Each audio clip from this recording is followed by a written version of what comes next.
میرا آج کا جو موضوع ہے وہ لینن کا ہیجمنی کا تصور ہے. یہ جو زیادہ تر پیپرز آج پڑھے گئے لینن کے تصورات میں بالعموم اس پہ کافی بات ہوتی رہی ہے سوسائٹی میں. لیکن لینن کا ہیجمنی کا تصور ایک ایسا تصور ہے جو ہمیں کہیں تاریخ میں کھو سا گیا وہ ہے جس پہ کافی بات نہیں ہوتی. آج جب ہم ہیجمنی کی بات کرتے ہیں تو اس کو ہم گرامشین ٹرمز میں سمجھنے کی کوشش کرتے ہیں, التھوزر کی ٹرم میں سمجھنے کی کوشش کرتے ہیں.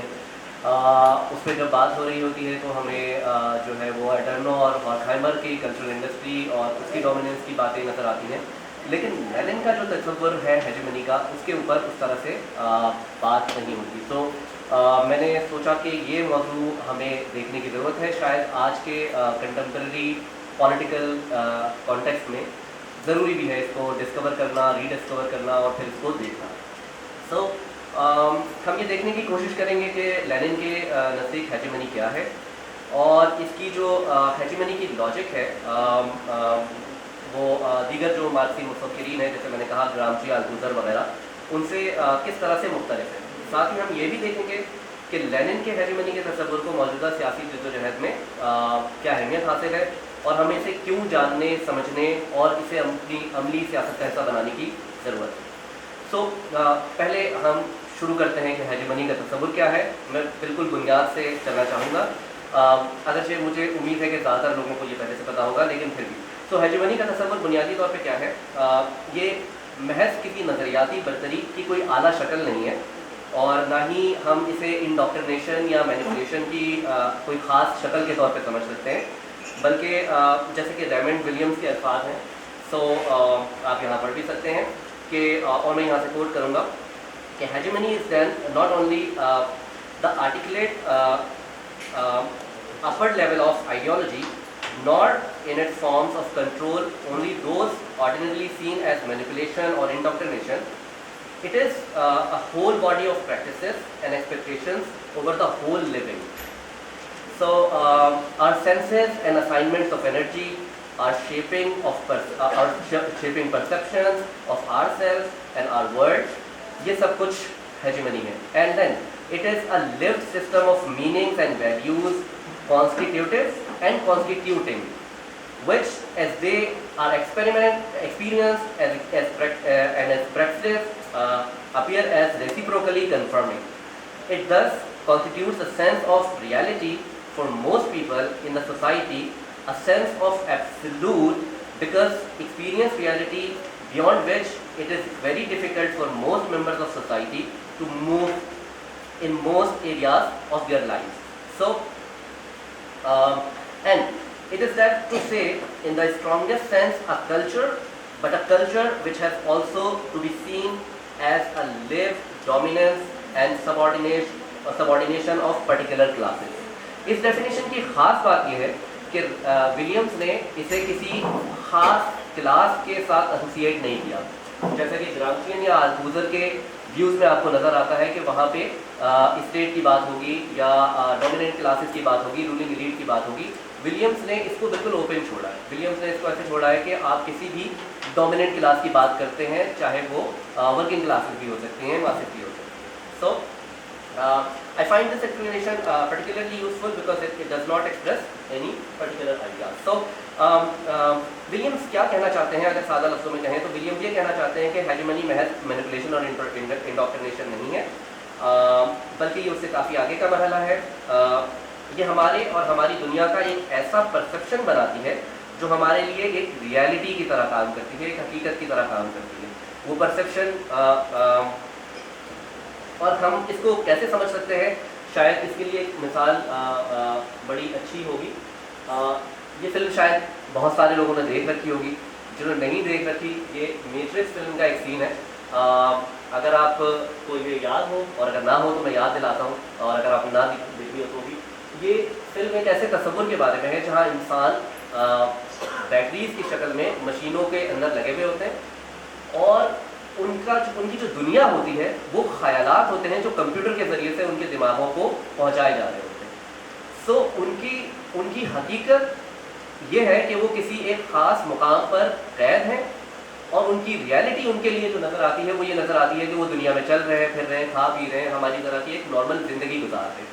تو ہیجمنی کچھ اس قسم کا تصور ہے جہاں پہ آپ اپنی ریئلٹیز سے بالکل بے خبر ہو کر ایک مالی فولیاتی انداز میں جو ہے اپنی زندگی جی رہے ہوتے ہیں, تمام پریکٹس کر رہے ہوتے ہیں, تعلیم, شادی بیاہ, رسم رواج, فیملیز وغیرہ وغیرہ, ہر چیز میں ہم پارٹیسپیٹ کر رہے ہوتے ہیں, ہم انیکٹ کر رہے ہوتے ہیں, لیکن ہمیں نہیں پتہ ہوتا کہ دراصل یہ سب کہیں سے آ رہا ہے, یہ سب ہمارا اپنا نہیں ہے, یہ سب ریالٹی نہیں ہے. تو یہ تصویر شاید اس کو کانٹیکسچولائز کرنے میں کسی حد تک آپ کو مدد کرے گی. سو ہیجمنک کنٹرول کا تصور مارکس کی تحریروں میں بھی موجود ہے, اور میں لینن کے تصور پہ جانے سے پہلے مارکس کے کو کوٹ کرنا چاہوں گا یہاں پہ, جہاں پہ مارکس نے بہت واضح طور پر اس پہ بات کی ہے. سو ایک اگر آپ آگے بڑھائیں. تو مارکس یہ کہتے ہیں, اور یہ جرمن آئیڈیالوجی سے کوٹ کر رہا ہوں میں, کہ the ideas of ruling class are in every epoch the ruling ideas, that is the class which is the ruling material force of society is at the same time the class which has the means the class which is the ruling material force of society is at the same time its ruling intellectual force.